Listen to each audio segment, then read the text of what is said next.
Dahil dito sa APN configurations na ginawa natin, matutulungan ka nito magkaroon ng malakas na signal sa paglalaro mo ng mga paborito mong online games.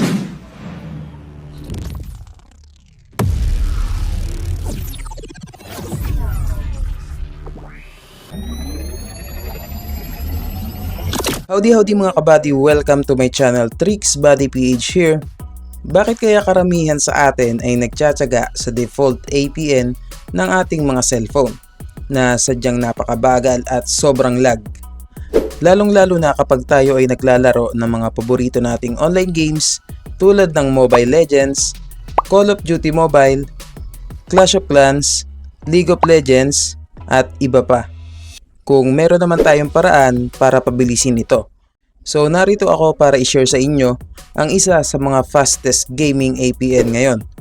Sa pamamagitan ng gaming APN na to, maaari mo nang pabilisin ang internet connection mo habang naglalaro ka ng paborito mong online games. Itong APN settings na ituturo ko sa inyo ay para sa lahat ng klase ng online games gaya ng Mobile Legends, Call of Duty Mobile, League of Legends at iba pa. Pwede din ito sa anumang device na meron ka, mapa Android man yan o iOS.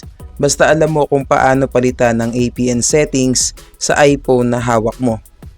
Itong access point names or APN configurations na ituturo ko sa inyo ay guaranteed na compatible at working sa lahat ng network. So pwede ito sa Globe, TM, Smart, TNT, Sun, Dito at GomoSIM. Mga kabady, bago tayo magpatuloy, paki-like mo muna yung video na to at kung hindi ka pa nakasubscribe, i-click mo na yung subscribe button dyan sa baba at click mo na rin ang bell icon para once na may bago akong upload, isa ka sa unang manonotify. Okay, so salamat mga kabady. So balik na tayo. Para magawa mo ang APN settings na ito, ang gagawin mo lang, pumunta ka sa settings ng iyong cellphone. Tapos pumunta ka sa mobile networks or dual SIM sa iba, or minsan is SIM card and mobile networks. Okay, so click mo lang yung mobile networks. Tapos pumili ka lang ng SIM na gusto mong gamitin. So ang gagamitin ko ngayon is yung Sun. And then hanapin mo yung access point names. Once na mahanap mo na, i-click mo lang. As you can see, ito yung default APN ng aking SIM. Itong Smart Internet. Ngayon, ang kailangan mong gawin ay pindutin mo itong plus sign para makagawa ka ng panibagong APN. Once na maklik mo yung plus sign, mapupunta ka dito sa Edit Access Point. So magsisimula ka muna dito sa name. I-click mo lang, tapos ang ilalagay mo dito is Tesco. Okay guys, ang pangalan ng APN na gagawin natin ngayon is Tesco. Itong APN configurations na to or yung server mismo na to ay UK server.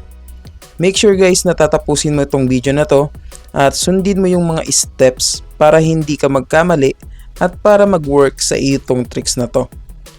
So pag na-type mo na yung Tesco, i-click mo lang itong OK. Tapos rekta ka na dito sa APN. Tap mo lang tong APN, then i-type mo dito prepay.tesco-mobile.com. Puro small letter lang yan guys, tapos walang space. Once na may i-type mo na yan, i-click mo lang yung OK. Sa proxy at port, wala nang ilalagay dyan. So punta ka na ngayon dito sa username. Ang ilalagay mo dito sa username ay TescoWap. Puro small letter lang din yan guys. Pag na-type mo na yan, tap mo yung OK. Next, punta ka dito sa password. Tapos i-type mo lang dito is password. Okay, so gayahin nyo lang yung gagawin ko guys para hindi kayo magkamali. Okay, pag na-type mo na yan, i-click mo yung OK.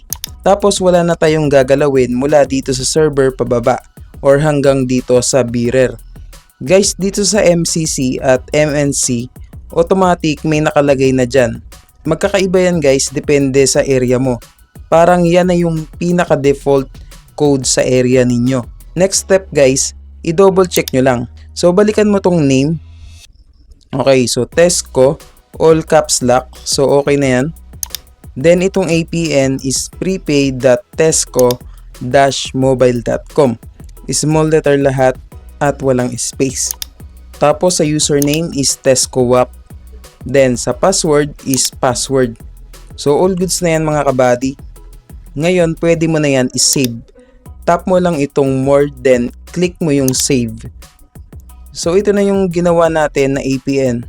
Dapat nakaselect yan as default para gumana. Dapat nakacheck yan guys. Next, punta ka sa shortcut settings, tapos itap mo yung airplane mode.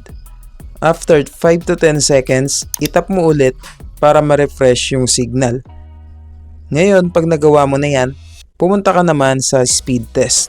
Kung wala ka pa nito, i-download mo lang sa Play Store. Pero kung meron ka naman na nitong speed test, rekta ka na agad. Ngayon, ang gagawin natin is pupunta na tayo sa speed test. Okay, so i-click mo lang itong speed test, then i-click natin itong go. Then ipapakita sa atin itong application na to, yung result na makukuha natin doon sa APN na ginawa natin. Okay, so ito yung ginawa natin na APN kanina. Yung download speed niya is pumalo ng 392. Tapos yung ping natin is nasa 15 ms, and then yung jitter is 3 ms.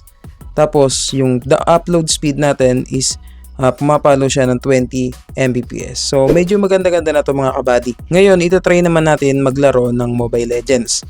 So titignan natin kung mabilis ba talaga at kung walang lag.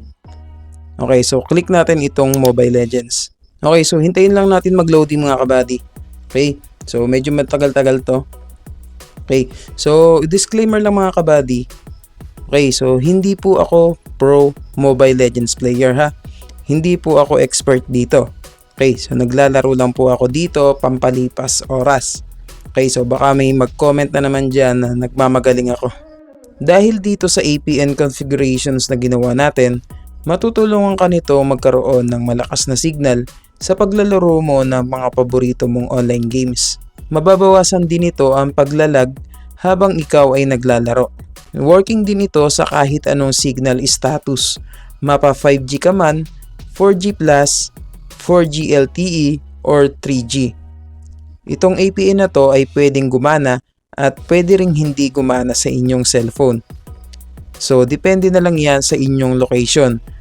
At make sure na i-update nyo din yung mga gaming apps ninyo if ever na may mga available na update. So sa tulong ng APN na to, pwede nyo na ma-enjoy ang mabilis at smooth overall experience habang naglalaro ka ng online games like Mobile Legends at iba pa. So ayan guys, effective talaga yung ginawa natin na APN. Okay, so kung makikita nyo yung ping natin dito is nakakulay green. So mabagal yan kapag nakadilaw or kapag nakapula. Okay, so makikita nyo naman na nakakulay green siya. Ibig sabihin, effective talaga yung ginawa natin na APN kanina. Mga kabady, paki-like and follow nga pala yung FB page natin. Okay, so itong TrixBuddyPH.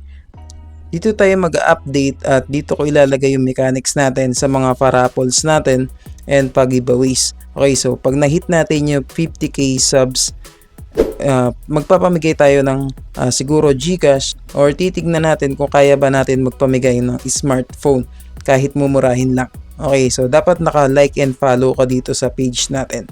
Okay, pati na rin doon sa natin sa mismong personal account ko. Okay, sa FB. So i-like and follow nyo din yun guys. So maraming salamat sa inyo mga kabady sa walang sawa nyo suporta kay TrixBuddyPH.